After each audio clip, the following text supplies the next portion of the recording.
Hello, welcome to part 2 of step 20. So we're still talking about similar polygons. So just like congruence, we started out originally having to write out all the angles, all the sides, prove everything was congruent. And then we had our shortcuts, our angle, side, angle, angle, angle, side, hypotenuse, leg, side, angle, side, and side, side, side. We're going to do the same thing with similarity. But this time we only have 3. So the first one is super straightforward. It's called angle-angle similarity. So we can prove that 2 triangles are similar, meaning their angles are the same and their sides are proportional, if we can prove that 2 sets of angles are congruent. Okay? If we're able to prove that, then we can prove that the triangles are similar to each other. So angle-angle similarity.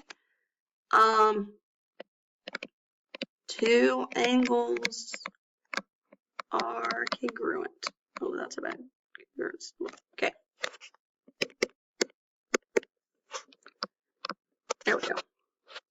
All right, so if we look at our picture, we have to determine whether the triangles are similar. If so, write a similarity statement.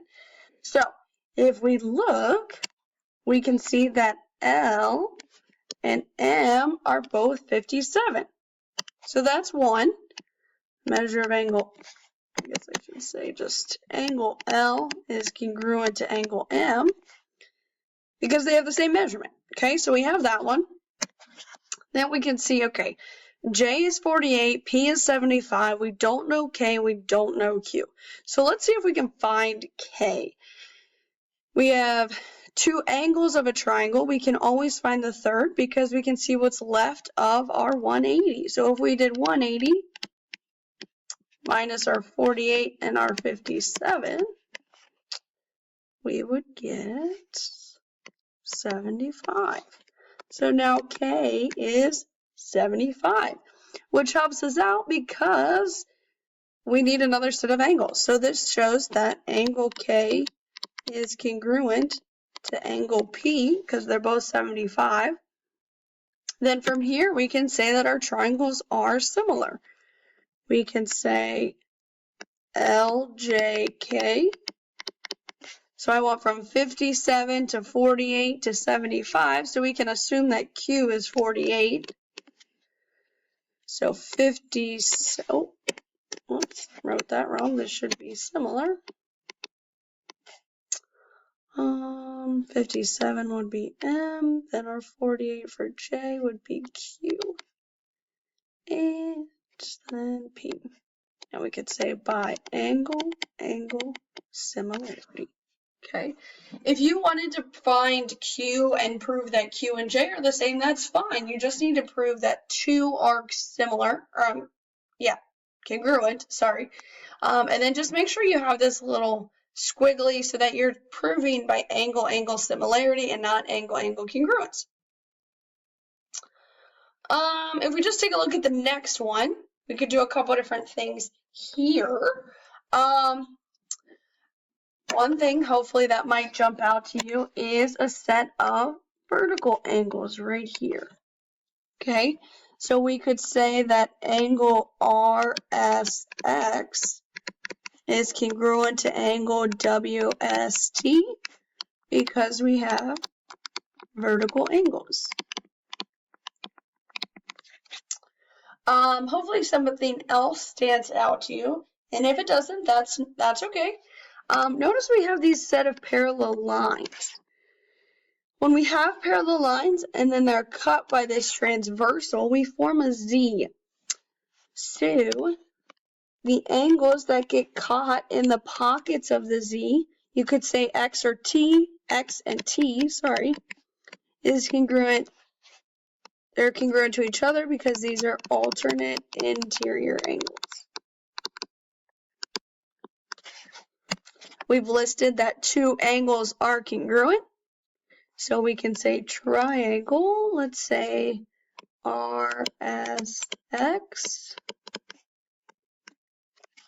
I keep writing congruent, sorry about that. Similar to WST. ST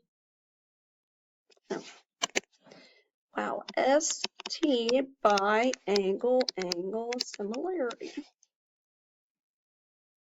Okay. We'll save the other two for later. So just a couple things for properties of similarity, reflexive, symmetric, and transitive all apply, just like they did for congruence. So if we were looking at example 2, we would want to make sure that we could prove that two triangles, or the triangles were actually similar to each other before we went any further. So if we separate these two triangles, so the smaller one that's kind of nesting in the bigger one. So just do the best you can. Try to draw them separately. So we would have ABE and ACD. We could label their side lengths. The small one would have Y and X and 3. And the big one, AC, would be 5. CD would be 3.5. And then if we look at AD, we're going from A all the way to D. And so we're combining this Y and this 3. Remember, when we would combine two segments, we would add them together. So this would be Y plus 3, not 3Y.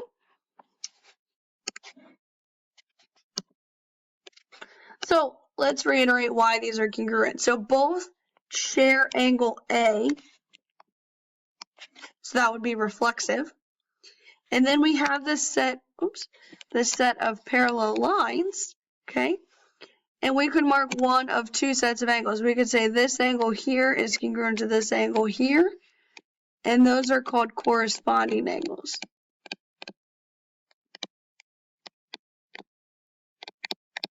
Same with B and C. Those are another set of corresponding angles. So we can prove that these triangles should be similar to each other. All right, we want to find BE and AD, so we need to find X and Y. So let's start out with BE. So BE should be proportional to CD.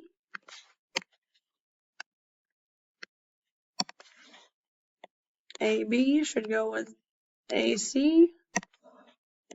And AE should go with AD. So if we're working with BE, we said that should go with CD. And then we have to decide, should we pair that with the green pair or the blue pair? Let's pick the one that only has numbers and not any variables, which would be AB and AC. So BE is X, CD was 3.5,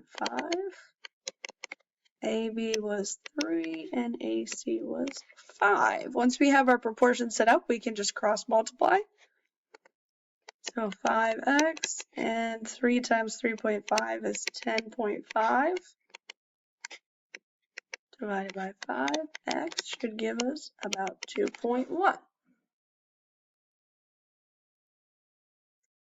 Okay, and X represents BE, so BE is 2.1.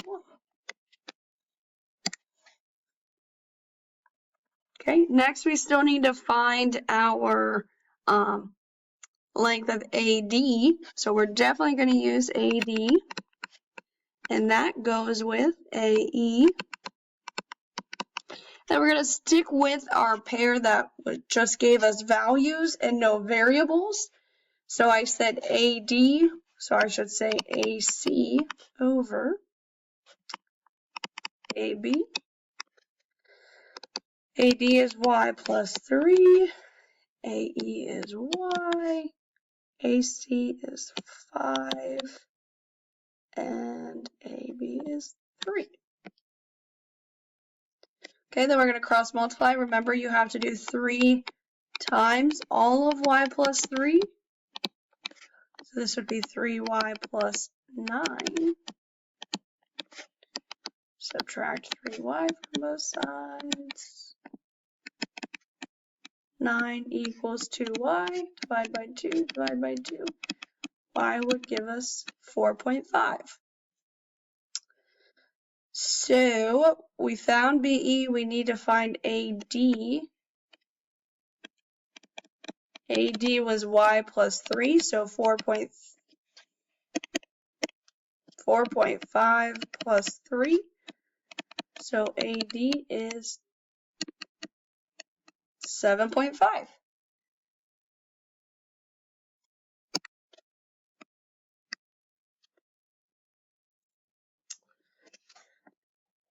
So another shortcut that we have is side-side-side similarity. So it works very close with side-side-side congruence. Side-side-side congruence, we matched up all 3 sets of sides had a corresponding congruent side. Side-side-side similarity tells you that all 3 sets of sides are proportional, okay? So the 3 sets of sides are proportional to each other, not just congruent. So proportional, okay? So if we were looking at example 3 and we want to determine whether the triangles are similar, well, we only know things about their sides. So the way that these are kind of twisted, it gets confusing when you're trying to figure out what matches. I would just start out going with the biggest side in one should match with the biggest side in the other.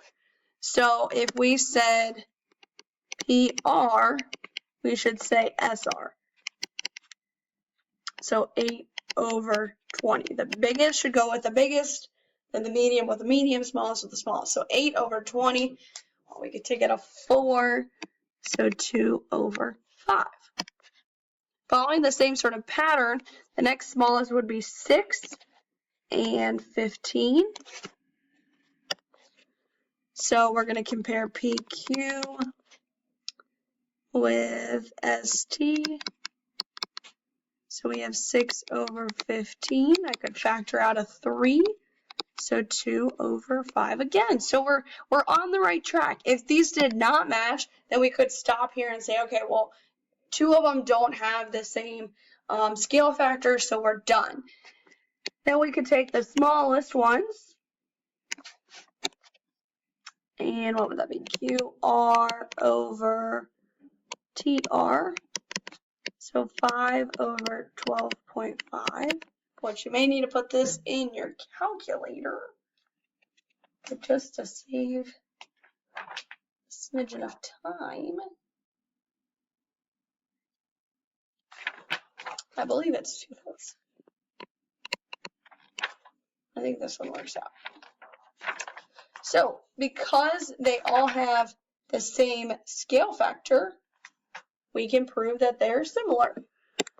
So we could say then triangle PQR is similar to triangle STR, and we would say by side, side, side similarity. Remember, make sure you put, especially with the side, side, side one, you're putting that similarity squiggle so that you're making sure that we know, hey, we're still talking about similarity and we're not talking about congruence. All right, so I think we have the idea. I don't want to make this video super long. But if we ran into something like this, where it said we had coordinates and we would obviously graph it. I've already given you the graph of what it looks like.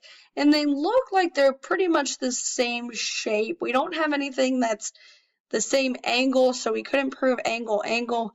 But maybe we could use side, side, side. If you have anything like this, and if you check the book, there's more examples that I didn't include in the notes. For something like this, anything, remember with these coordinates, we would use distance formula.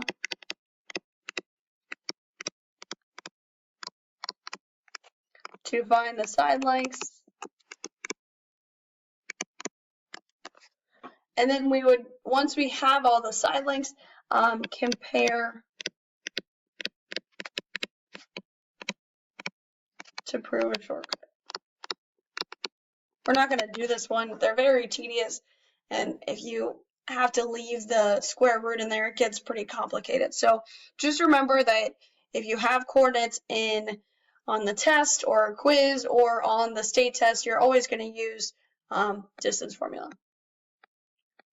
So our last and final shortcut, so we have angle, angle, side, angle, side, or I'm sorry, side, side, side, and now we have side, angle, side. Okay, so for this one, we want two sets of sides proportional and one set of angles congruent. Okay, and it works the same way as side, angle, side. Congruency and the fact that we have to have the side and then that congruent angle and then another side. Okay, so if we look at our first example, we have two nice isosceles triangles. Okay, so we could say technically that RT should probably go with UW, which would be 4 over 2.5. And what's the other one? ST should go with VW.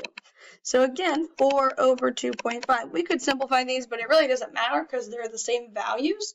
So we would have that two sets of sides are proportional. The angle that we would want would be T and W because those are the angles that are sandwiched between those two sides. So we need to ask ourselves, can we prove that T and W are congruent to each other? And the answer is no. We don't have enough information. They're not connected where maybe we could say they're vertical angles or alternate interiors if we had parallel lines or things like that. So for this one, we could say no, not similar. We need angle T congruent. How am I struggling with that squiggle? T and W to be congruent to each other, which we don't have. Okay.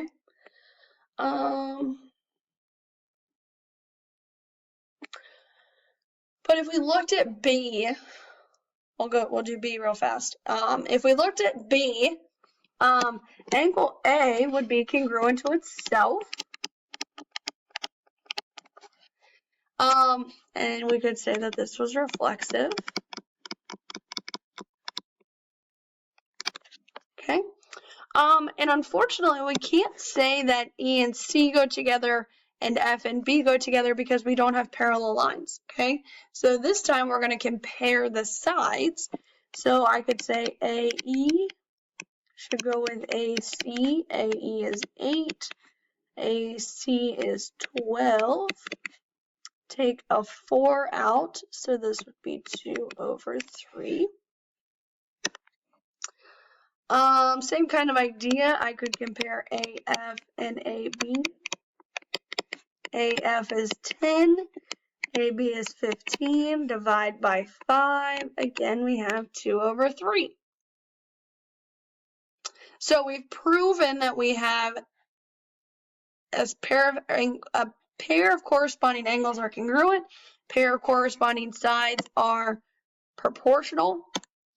So I could say triangle EAF is similar to CAB by side angle side similarity. All right, last example. So I've already provided the picture for you. So we have this what's it called? A volunteer, a park volunteer. He's standing in front of a tree and he's trying to figure out how tall this tree is. And he's going to compare the shadow, his shadow compared to the tree's shadow because he knows that they're similar and proportional to each other. So the whole idea is that the volunteer's height is going to be proportional to the height of the tree.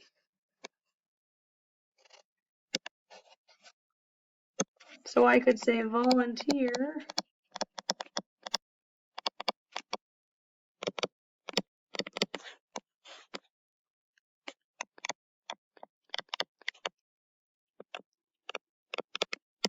Okay, and similarly, it's kind of hard to see in this picture, but he's comparing their heights to their shadow lengths. So his height should be the same proportion as his shadow to the tree shadow.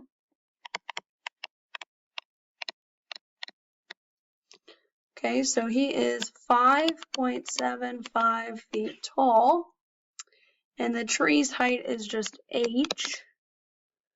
His shadow is 12, and then remember, when we want to get the entire tree shadow, we would add that together, so 12 plus 5.2 would be 17.2.